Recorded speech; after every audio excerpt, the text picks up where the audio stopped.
평안하셨습니까? 예배를 지나 삶으로 우리 신앙이 자라기를 소망하며 오늘도 인사드립니다. 오늘은 7월 9일 목요일입니다. 매일 성경 본문은 시편 9편이죠. 1절부터 20절까지 말씀을 같이 읽겠습니다. 내가 전심으로 여호와께 감사하오며 주의 모든 기이한 일들을 전하리이다. 내가 주를 기뻐하고 즐거워하며 지존하신 주의 이름을 찬송하리니 내 원수들이 물러갈 때에 주 앞에서 넘어져 망함이니이다. 주께서 나의 의와 송사를 변호하셨으며 보좌에 앉으사 의롭게 심판하셨나이다.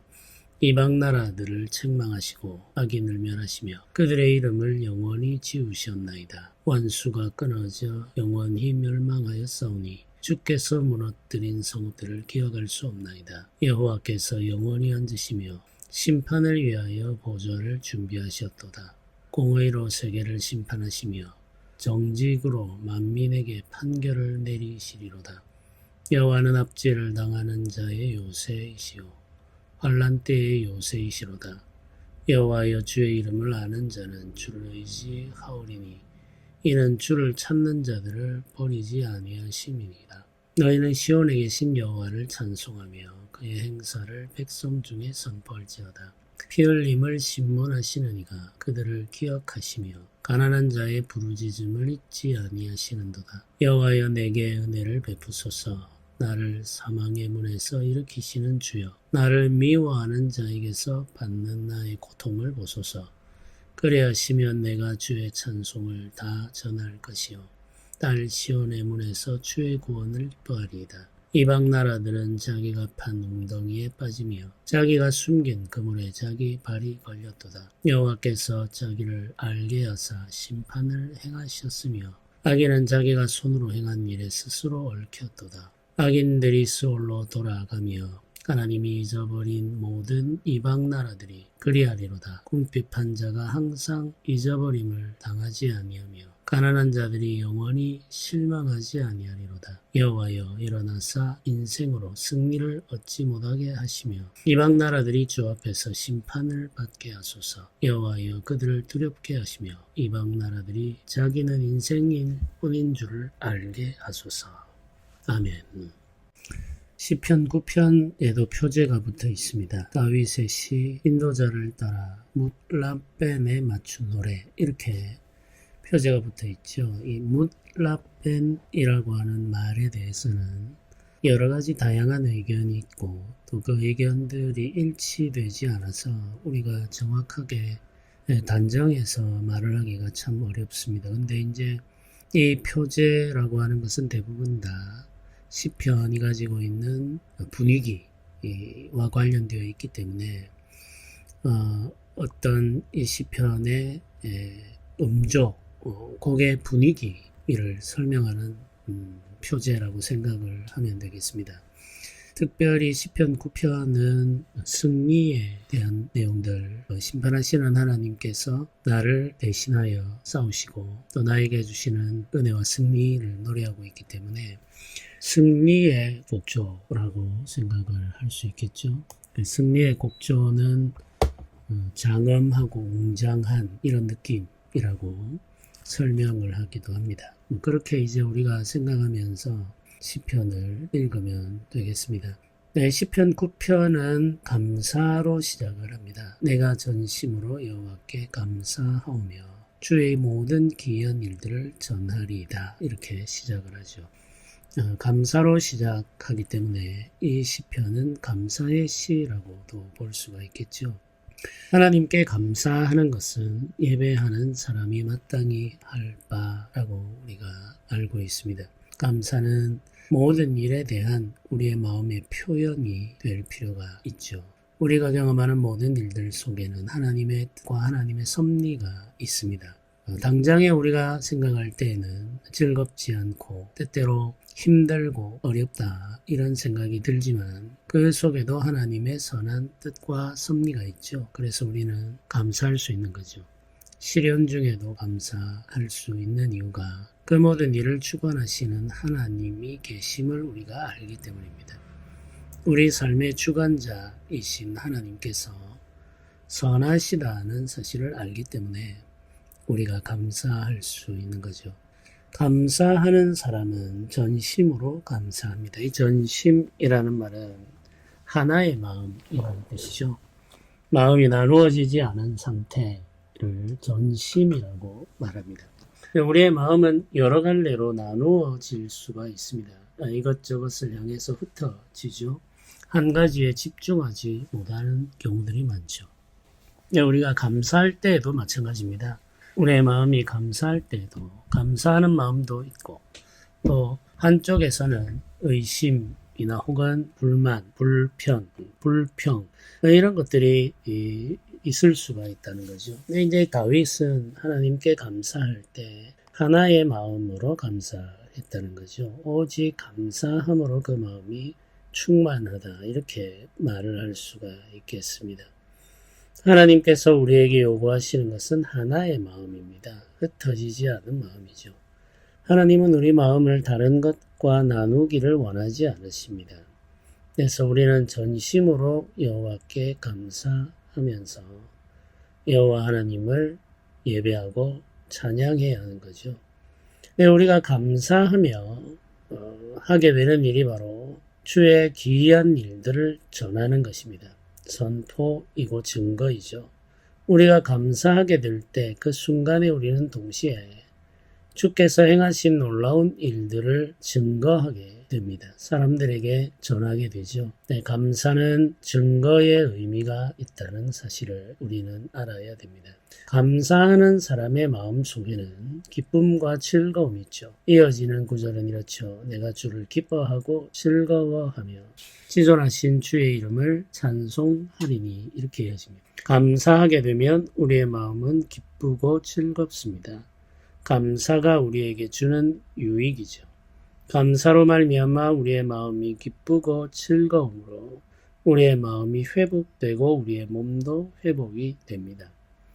감사가 우리에게 주는 유익 혹은 감사로 말미암아 나타나는 놀라운 일들, 감사가 기적을 만든다 이런 말들을 많이 합니다. 근데 이건 그냥 하는 말이 아니라 우리 자신을 감사로 몰아넣기 위해서 우리 스스로를 세뇌하는 것이 아니라 과학적으로 이미 많이 증명되어 있습니다. 이 감사가 가져다주는 놀라운 효과, 그 감사의 기적은 뇌과학이나 여러 가지 경로를 통해서 이미 확인이 되어 있습니다. 감사함으로 말미암아 우리의 몸이 회복되고 우리의 마음도 회복이 되죠. 건강을 되찾는 많은 사람들이 감사의 기적을 경험하고 있습니다.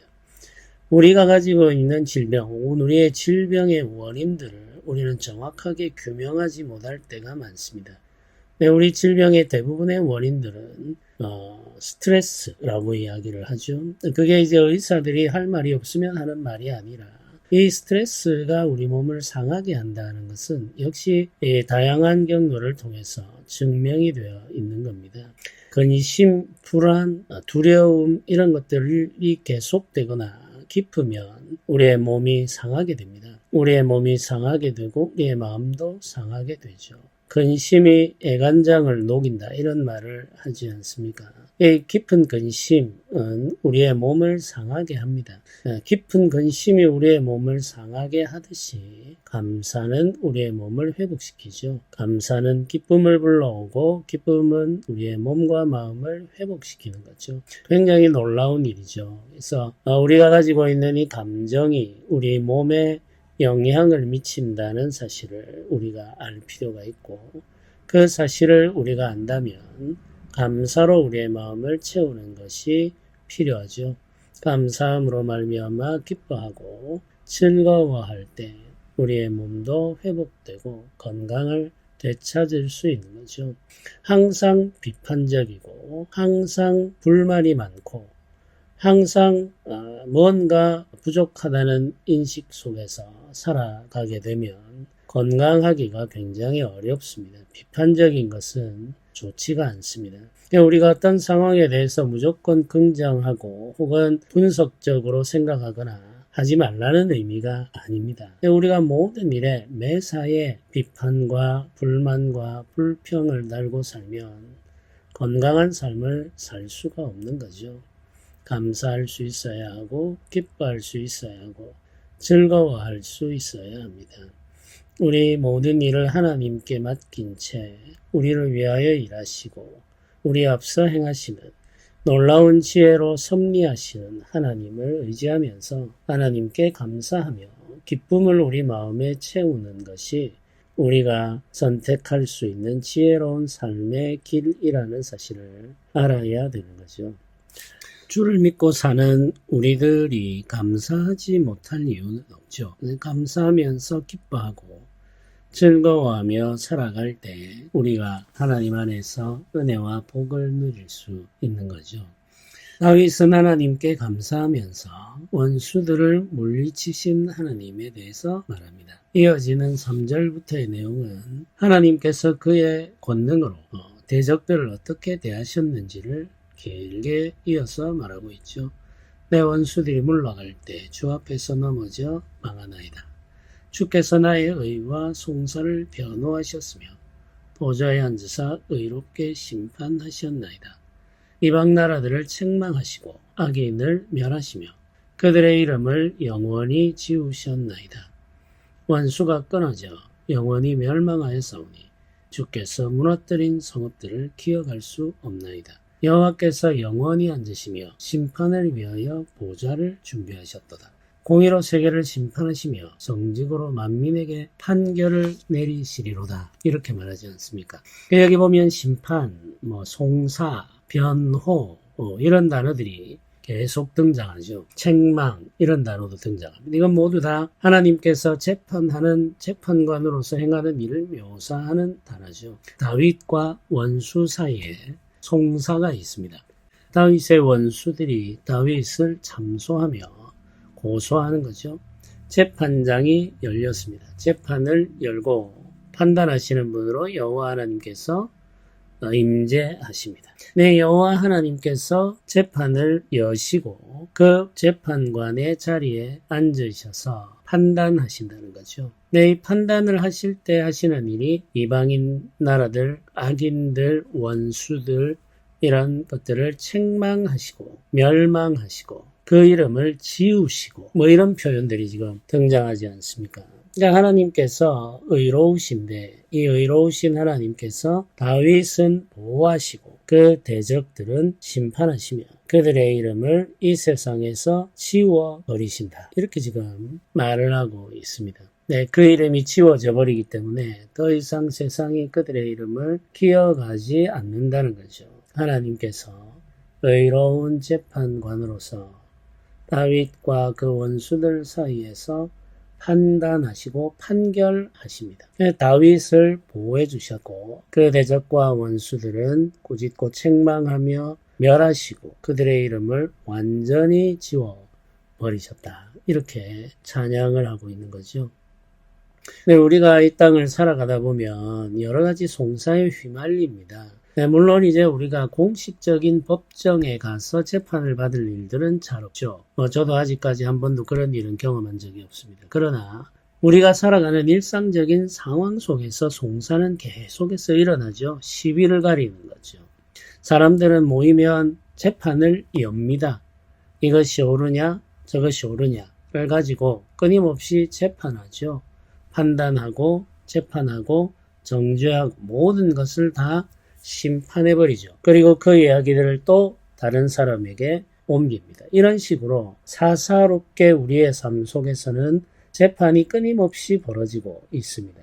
네, 우리가 그 재판의 현장에 불려가지는 않지만 우리의 이름이 그 속에서 거론되면서 우리에 대한 재판이 행해지는 거죠. 우리는 그걸 나중에 알게 됩니다. 그럴 때 어떻게 하면 좋겠습니까? 우리가 일일이 찾아다니면서 우리에 대해 재판한 사람들에게 변명을 하고 변호하고 나의 무죄함을 설명하고 혹은 억울함을 호소하면 문제가 해결될까요?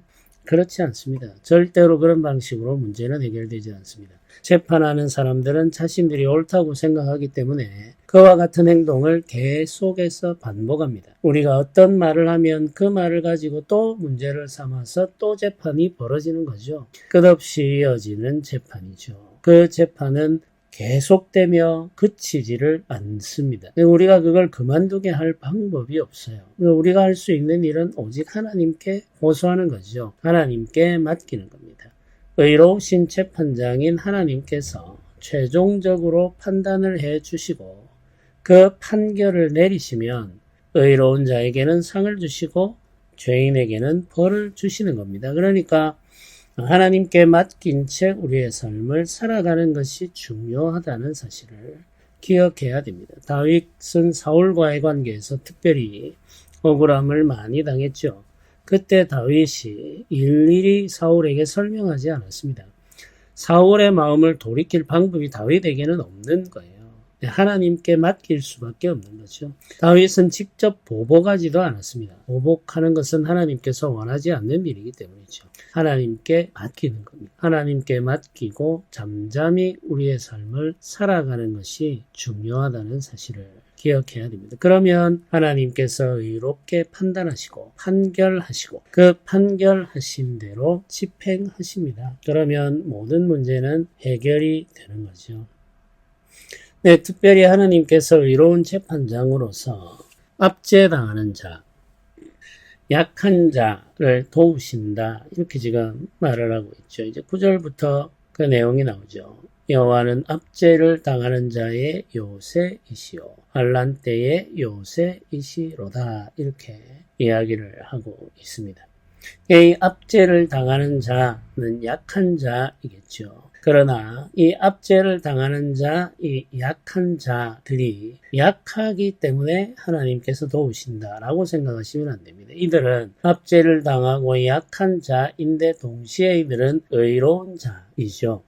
약하다고 하는 그 자체만으로 하나님께서 이들을 도우시는 게 아니에요. 이들이 의로운 자이기 때문에 하나님께서 이들을 도우시는 겁니다. 이들이 주의 이름을 알고 주를 의지한다. 이렇게 10절이 이어서 말하죠. 주의 이름을 알고 주를 의지하며 주를 찾는 자, 이 자들을 하나님은 버리지 않습니다.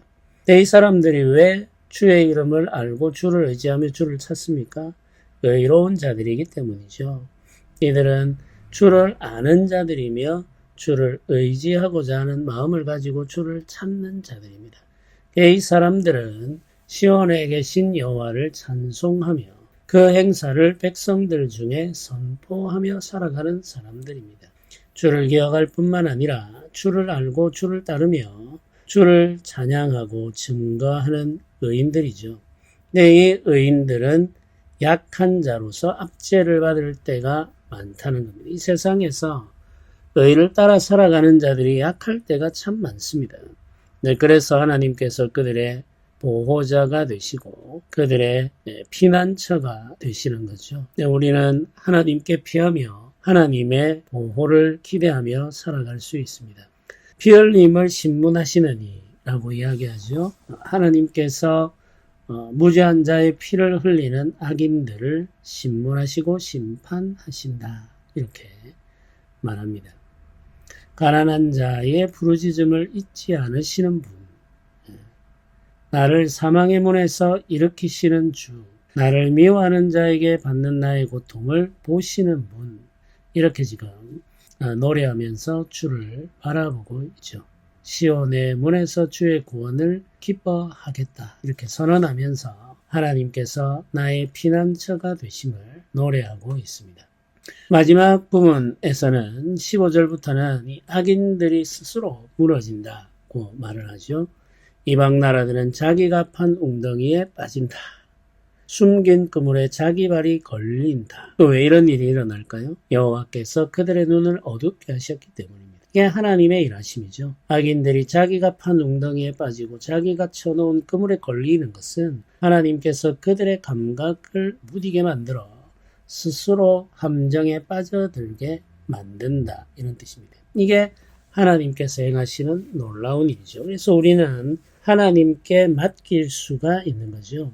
하나님께 맡기고 우리가 보복하지 않아도 하나님께서 심판하심으로 모든 의를 이루어 주심을 기억하면서 살아갈 수가 있습니다.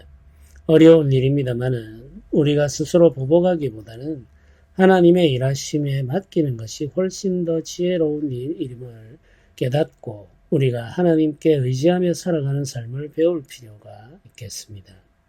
16절은 이렇게 이야기하죠. 여호와께서 자기를 알게 하사 심판을 행하셨으며 악인은 자기가 손으로 행한 일에 스스로 얽혔도다 라고 말하고 나서 히가yon 셀라 이렇게 또 표를 붙여 놓았습니다.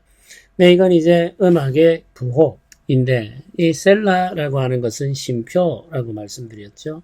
잠시 쉬면서 생각하라 이런 뜻입니다. 앞에 구절을 생각하는, 뒤에 잠시 쉬는 이런 의미죠. 이 쉼표는 강조의 의미이기도 합니다. 네, 히가연이라고 하는 이 표는 히가연은 묵상하라 이런 뜻입니다. 묵상하라. 셀라는 쉼표, 쉬면서 앞에 이 구절을 강조하는 의미가 있죠. 근데 히가연은 좀 더 강하게 묵상하라, 집중하라 이런 의미를 가지고 있는 표입니다.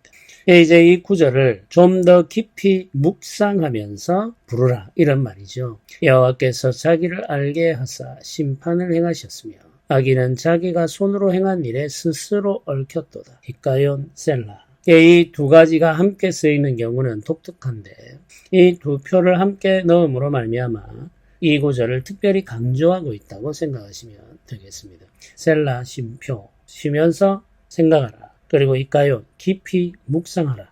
이 16절이 이 시편 9편의 가장 중요한 구절이라고 생각을 할 수가 있겠죠. 악인은 자기의 손에 얽혀 들어간다는 겁니다. 그러니까 악인을 대적할 필요도 없고 스스로 원수를 갚으려고 할 필요도 없다는 거죠. 하나님께 맡기면 된다. 이렇게 알려주고 있습니다. 결과적으로 악인들이 스올로 돌아간다 이렇게 말하죠. 하나님께서 그들을 심판하신다는 겁니다. 세상 살아가면서 어려운 일들이 얼마나 많습니까? 억울한 일들도 많죠. 사람들의 말로 인해서 우리가 시련을 당할 때도 있고 우리의 평판이 훼손될 때도 있습니다. 저도 그런 경험들을 참 많이 했습니다. 일일이 해명할 필요가 없고 일일이 변명할 필요도 없고 훼손된 나의 명예를 회복하기 위해서 시비할 필요도 없습니다. 그냥 내버려 두면 다 해결이 됩니다. 물론 시간은 좀 걸리겠죠. 그게 어려운 과정이기도 합니다. 그러나 시간이 흐르면 잠잠히 나에게 맡겨진 일을 하고 하나님께서 기뻐하시는 일을 행하면 시간이 지나면 다 해결이 됩니다. 오해는 풀리고 또 사람들과의 관계는 회복되죠. 길도 열립니다. 그러니까 걱정하지 말고 하나님께 맡기고 우리의 삶을 살아가면 되는 거죠. 그 일에 집착하고 그 일을 계속 생각하고 그 일을 해결하기 위해서 거기에 대응하고 이렇게 하면 문제는 점점 더 복잡해지고 커지죠. 그런 일에 휘말릴 필요가 없습니다. 그냥 하나님께 그 재판을 맡기고 우리의 삶을 살아가는 것이 가장 지혜로운 일이다라는 사실을 기억하면서 오늘도 여러 가지 일들 속에서 감사하며 살아가시기를 주님의 이름으로 부탁드립니다. 함께 기도드리겠습니다. 은혜로우신 주님, 오늘도 우리가 감사하기를 원합니다. 기이한 일을 행하신 주를 찬양하며 주와 함께 하기를 원합니다. 우리의 마음을 붙들어 주시고 오직 주께 감사하는 하루가 되게 하여 주옵소서. 예수님의 이름으로 기도드립니다. 아멘.